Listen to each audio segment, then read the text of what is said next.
before you were Biff, you were Beth. And where was that? Yeah. Where was that?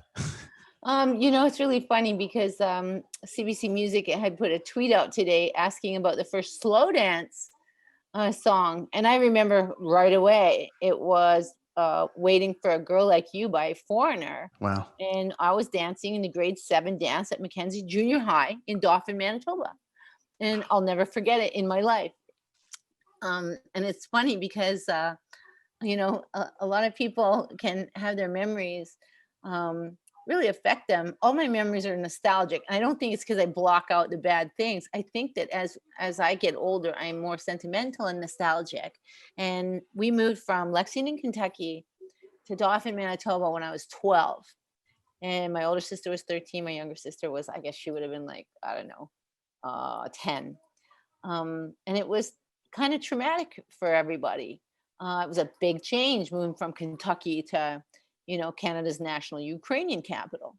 It was a big culture shock. And I laugh now because I look back at those times as very serendipitous. And yeah, Beth Torbert, which was my parents' last name, was exactly the class clown I am today. And we eventually moved to Winnipeg, where I went to high school and, tried to, go to university, but I dropped out to go on tour. So it didn't really count.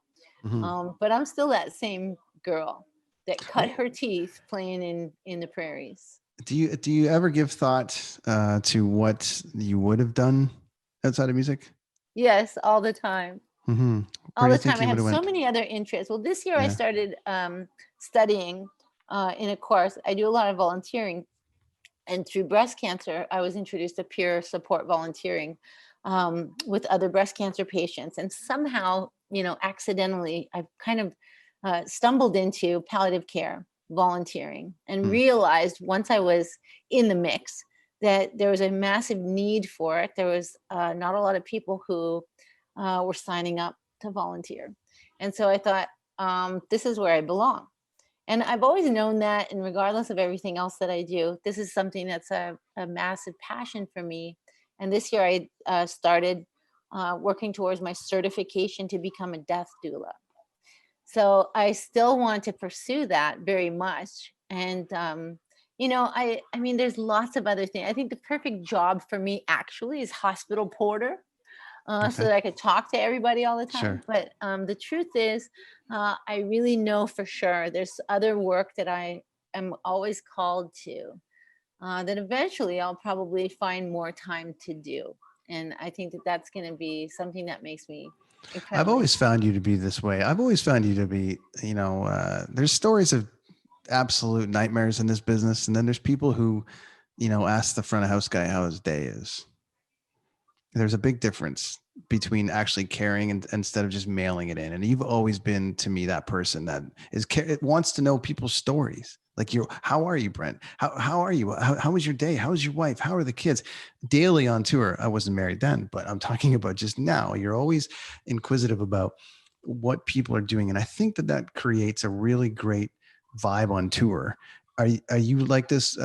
I can't imagine you not like this with everybody, because you really seem like you're intuitive. Very You nice. really want to know, but no, you really seem like you really want to know about people's lives, which in essence is funny why I created this podcast. Because in this, at least version, I want to learn about people. And you strike me as someone that always wants to learn about people and new things. And Oh, sure. But I think that's natural for yeah, everybody. I think that all of us have that instinct, that curiosity. I think is natural. mm-hmm. And it, to me, it goes back to um, having that curiosity or the heart of a child. There's a certain, a lot of different theology leans into that type of thinking. And I agree with it. It resonates with me deeply. And I think that every single person, whoever it is, really, if you look at them as they were when they were 5 years old, every single person, even the douchebag driver of the F-150 that cut everybody off today on the Queensway, and you sit there and shaking your head, tisking in your car, going, "Oh my God, that guy is such a douchebag."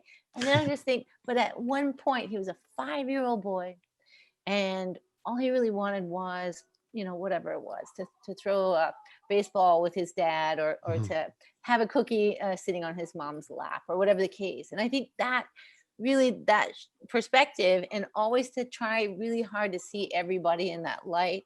I mean, I don't know, it's a challenge for sure, but it's a good challenge. Thanks for stopping by, friends, to the Brenton on Tour podcast channel on YouTube. Coffee, music, travel, life, all of those things, one page, lots of guests, lots of chatter. We talk about all of it. If you like it, subscribe, hit the thumbs up button, leave a comment. I'll get back to you. Thanks, friends. See you next time.